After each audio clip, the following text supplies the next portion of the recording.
नमस्कार, आप सभी का स्वागत है मेरे इस वीडियो के अंदर। तो दोस्तों, अगले वीडियो में हमने हाथी के बारे में पढ़ा। आज हम मधुमक्खियों के बारे में पढ़ेंगे।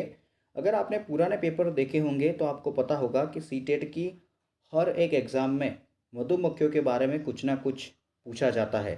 तो आज हम मधुमक्खियों के बारे में एनसीईआरटी में दी गई कुछ महत्वपूर्ण बातें हैं, उसको डिटेल के अंदर पढ़ेंगे।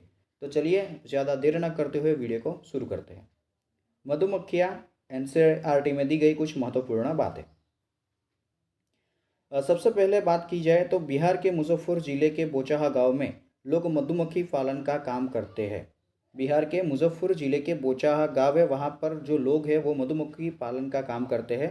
इस इलाके में बहुत सारे लीची के पेड़ पाए जाते हैं। लीची के फूल मधुमक्खियों को काफ़ी लुभाते हैं, इसलिए यहाँ के लोग मधुमक्खियों का पालन कर कर शहद बनाने का काम करते हैं। बिहार के जो बोचाहा गांव के लोग हैं वो मधुमक्खी का पालन इसलिए करते हैं, वहाँ पे एक लीची का पेड़ पाया जाता है और वो लीची के पेड़ के ऊपर जो फूल होते हैं वो मधुमक्खियों को काफ़ी लुभाते हैं। इसलिए यहाँ के जो लोग हैं वो मधुमक्खी पालन कर कर शहद बनाने का काम करते हैं। अब बात आती है कि लीची के जो फूल होते हैं वो फरवरी के अंदर खिलते हैं। अक्टूबर से दिसंबर मधुमक्खी पालन शुरू करने का सबसे अच्छा समय होता है। याद रखना, ये बहुत बार पूछा गया है कि अक्टूबर से दिसंबर का जो समय गाढ़ा होता है वो मधुमक्खी पालन करने का सबसे अच्छा समय होता है। अब ये अच्छा समय क्यों होता है कि इस समय जो मधुमक्खियाँ होती है वो अंडे देने का काम करती है। अब मधुमक्खी के छत्ते के बारे में काफ़ी कुछ यहाँ पे पढ़ा है। तो हर छत्ते में एक रानी मक्खी होती है जो अंडे देती है। याद रखना, बहुत बार पूछा गया है ये भी कि हर छत्ते के अंदर एक रानी मक्खी होती है जो अंडे देने का काम करती है। छत्ते में कुछ नर मक्खी भी होते हैं, छत्ते के अंदर कुछ नर मक्खी भी होते हैं। छत्ते में बहुत सारी काम करने वाली मक्खियाँ होती है।